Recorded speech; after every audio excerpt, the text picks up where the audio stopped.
Le prince Harry et Meghan Markle tiennent à éviter d'attirer la curiosité du public sur tout échec, car ils espèrent établir une longue carrière en tant que personnalité publique en Californie. Un expert royal a déclaré à Express.co.uk que si leurs prochains accords Netflix et Spotify ne réussissaient pas, le récit de leur carrière pourrait devenir celui d'un prince déchu et de sa femme hollywoodienne. Le couple a signé un accord de plusieurs millions de livres avec les deux géants du streaming en septembre 2020. L'expert royal Jonathan Sacerdoti a déclaré à Express.co.uk, « Je pense que s'ils ne réussissent pas avec ce qu'ils font maintenant, ils pourraient simplement sombrer dans une certaine obscurité. Il y aura toujours un peu d'intérêt pour eux, je veux dire, même si cela se produit, il y aura une certaine curiosité dans les années à venir dans le sens de ces articles que vous voyez quoi qu'il soit arrivé à. Je pense que les gens feront toujours attention à ce qu'ils font dans la vie. En fait, s'ils échouent dans les estimations de certaines personnes, ce sera le cas où les gens s'intéresseront à eux à cause de cet échec. L'histoire deviendra celle d'un prince déchu et de sa femme hollywoodienne et comment les choses ont mal tourné pour eux. Je ne pense pas que ce soit ce qu'ils veulent évidemment. Le prince Harry et Meghan Markle ont annoncé en janvier 2020 qu'ils se retireraient de la famille royale. Dans le cadre de leur accord Brexit, le couple a perdu ses parrainages royaux, ses titres militaires, sa sécurité et a dû garantir son indépendance financière vis-à-vis de la subvention souveraine.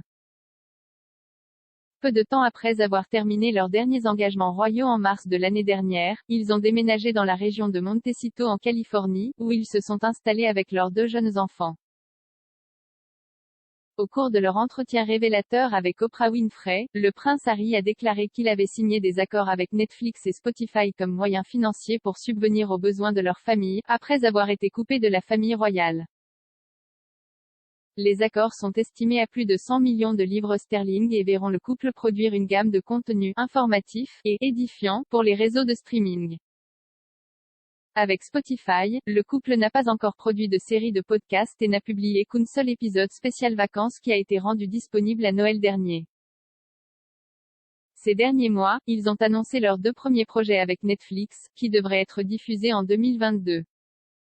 Le prince Harry produit et joue dans la série documentaire Art of Invictus, qui suivra les organisateurs et les concurrents des Jeux Invictus 2022.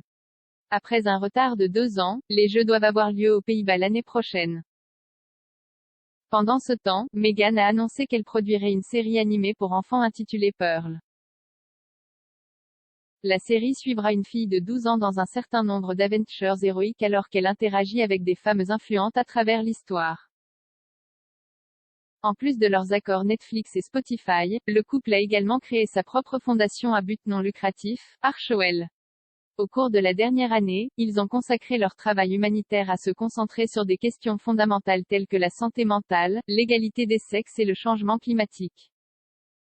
Grâce à leur travail avec Archewell, le couple s'est rendu à New York en septembre, pour passer 3 jours à rencontrer des responsables et des organisations de haut rang. Les engagements comprenaient un photocall avec le maire de New York, une table ronde avec l'Organisation mondiale de la santé, une visite aux Nations Unies et une apparition au concert Global Citizen Live. Le couple a récemment fait la couverture du magazine Time, après avoir été nommé comme 2 des personnalités les plus influentes au monde dans la liste Time 100.